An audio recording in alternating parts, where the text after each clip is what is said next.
Malir express way माहौलियाती तबाही की जानिब ले जाने वाली सड़क। हाउसिंग सोसाइटीज़ के बाद अब मलीर एक्सप्रेस वे भी मलीर के बागात और खेतों को तबाह करने के दर पर है। दिसंबर 2020 में पाकिस्तान पीपल्स पार्टी के चेयरपर्सन बिलावल भुट्टो जरदारी ने कराची के मलीर एक्सप्रेस वे का इफ्तिताह किया था। 39 किलोमीटर तवील मलीर एक्सप्रेसवे शहर के पोश इलाकों को कराची हैदराबाद मोटरवे के अतराफ कायम नई पोश सोसाइटियों से जोड़ता है। इस इफ्तिताह के फ़ौरन बाद मलीर को कई दहाइयों से अपना घर कहने वाले मकामी अफराद ने इसकी तामीर के खिलाफ मुजाहरे शुरू कर दिए। इन मुजाहिरों की वजह सड़क की तामीर के लिए उनके घरों को तोड़ने का मुजव्वज़ा मंसूबा था। बाद अज़ां कराची बचाओ तहरीक और अनजिन्स राइट्स अलायंस और दीगर के साथ मुंसलिक समाजी कारकुन और माहिरैन माहौलियात भी इस जिदोजहद का हिस्सा बने। उन्होंने सिंध हुकूमत पर इल्ज़ाम आयद किया कि वो तरक्की के नाम पर अशराफिया की सहूलत के लिए मकामी आबादी को बेघर कर रही है और इलाके की माहौलियात को तबाह कर रही है। हैरान कुन बात यह है कि इफ्तिताह के फ़ौरन बाद ही इस मंसूबे पर तमीरात का काम शुरू हो गया और इस ज़िम्न में न ही मकामी आबादी को एतमाद में लिया गया जो बेघर होने के ख़तरे से दो चार थे, और न ही Sindh environment protection agency SEPA में एनवायरमेंटल इम्पैक्ट असेसमेंट EIA जमा करवाई। जैसा कि नाम से ही वाज़ेह है कि EIA किसी भी तामीराती मंसूबे के माहौलियाती असरात का जायज़ा होता है जो मंसूबे के आग़ाज़ से क़ब्ल किया जाता है। सिंध एनवायरमेंटल प्रोटेक्शन एक्ट 2014 के सेक्शन 17(1) के मुताबिक कोई भी ठेकेदार इस वक्त तक मंसूबे पर काम शुरू नहीं करेगा जब तक वो एजेंसी को IA या फिर EIA जमा न करवा दे और इस ज़िम्न में एजेंसी की मंजूरी हासिल न कर ले। अक्टूबर 2021 में मलीर एक्सप्रेसवे तामीर करने वाली कंपनियों national engineering services Pakistan (NESPAK) और EMC पाकिस्तान ने 800 सफ़हात पर मुश्तमिल EIA रिपोर्ट SEPA में जमा करवा दी। SEPA ने 9 मार्च को इस हवाले से अवामी समाअत तलब की, जिसमें शहरियों ने मंसूबे के हवाले अपने खदशात का इजहार करते हुए इस मंसूबे को मुस्तरद कर दिया। दुनिया भर में ज़मीन के इस्तेमाल के तरीक़े में काबिल ज़िक्र तब्दीली आई है। अब शहरी मंसूबा साज तरक्याती मंसूबों के असरात में मौसमी तग़य्युर और माहौलियात को तरजीह दे रहे हैं।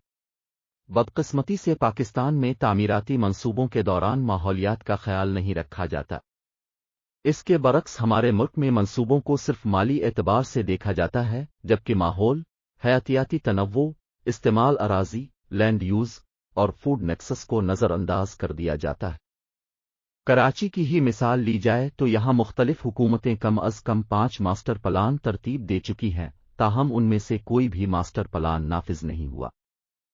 कराची की तारीख ऐसे मनमाने मंसूबों से भरी पड़ी है जिनमें शहरी मंसूबाबंदी के उसूलों को नज़रअंदाज किया गया और नितजता कराची के शहरियों, ख़ास तौर पर से निचले तबके का तर्ज ज़िंदगी मुतासिर हुआ।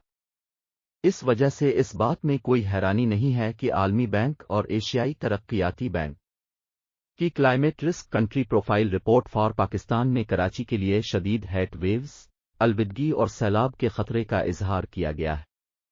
Intergovernmental panel on climate change अलिफ छोटी PCCA की जारी करदा क्लाइमेट रिपोर्ट 2022 बताती है कि आलमी दर्जा हरारत में होने वाला 1.5 डिग्री सेंटीग्रेड 2.7 डिग्री फ़ारेनहाइट का आर्जी इजाफा भी माहौल पर शदीद असरात मुरत्तब करेगा, जिनमें से कुछ नाकाबिले तलाफी होंगे। साल 2015 में कराची को एक शदीद हीट वेव का सामना करना पड़ा था। वज़ारत माहौलियाती तब्दीली की टेक्निकल रिपोर्ट में बताया गया था कि ग्लोबल वार्मिंग और तेज़ी से होने वाली शहरकारी अर्बन हीट आइलैंड UHI के असरात का बाइस बने। इसकी वजह गुज़िश्ता कुछ दहाइयों के दौरान शहर के सरसब्ज़ इलाकों में आने वाली कमी, शहर का कंक्रीट के जंगल में बदलना, कोई खिली जगह बाकी न बचना और ज़ेरे ज़मीन पानी के ज़ख़रों तक पानी पहुँचाने के लिए कोई कच्ची ज़मीन न होना।